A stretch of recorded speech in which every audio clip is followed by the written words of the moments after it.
Honorable Matthias Mpuga came out and made an allegation on our elite teams from crime intelligence, claiming that one of their supporters called Muhonja, Constantine, had been arrested from Kasese, transported to Kampala, Chireka Detention Center, and tortured to death. Of course, these are wild allegations that are not true.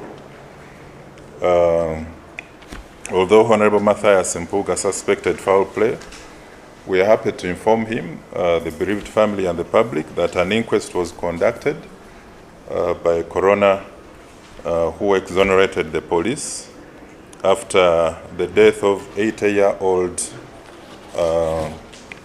Muhonja Constantine was established to be accidental when he slid and fell in the bathroom at Chireka detention facility. Now,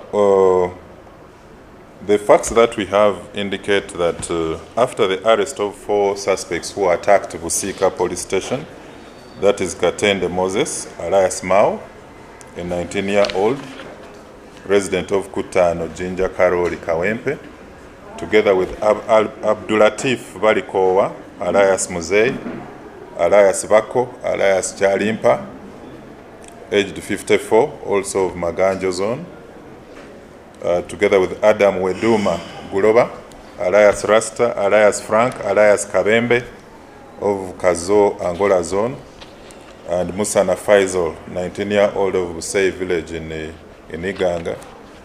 We interrogated them, and they indicated that when they were being transported from Uganda to the DRC, they had a conduit in Kasese, whom they identified as Constantine Muhonja, the 80-year-old suspect, who always facilitated the movement of recruits from Uganda to the DRC, and also received the ADF operatives who had completed training from the DRC and back into Uganda.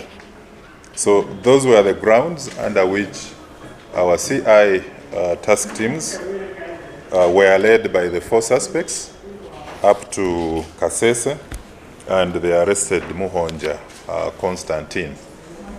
He was arrested as an ADF suspect, not as a member of not as a member of the National Unity Platform, NUP.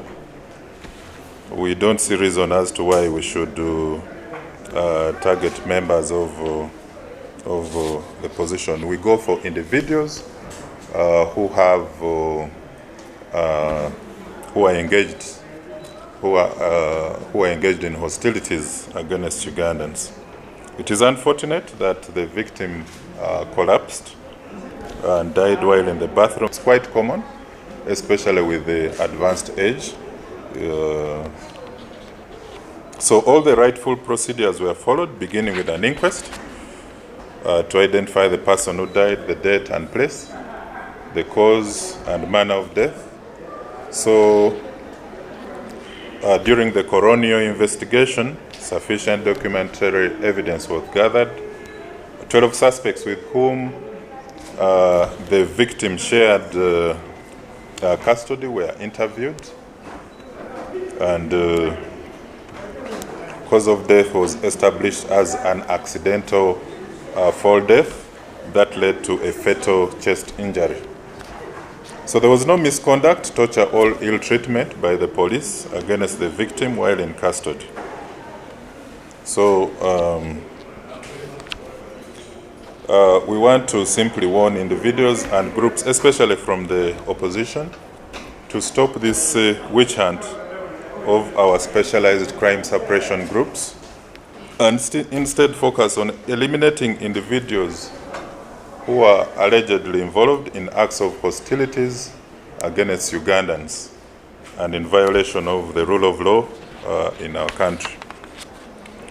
Because if such members, if they are members of their political groups, if they go untamed, they do pose very grave risks to Ugandans and also law enforcement personnel.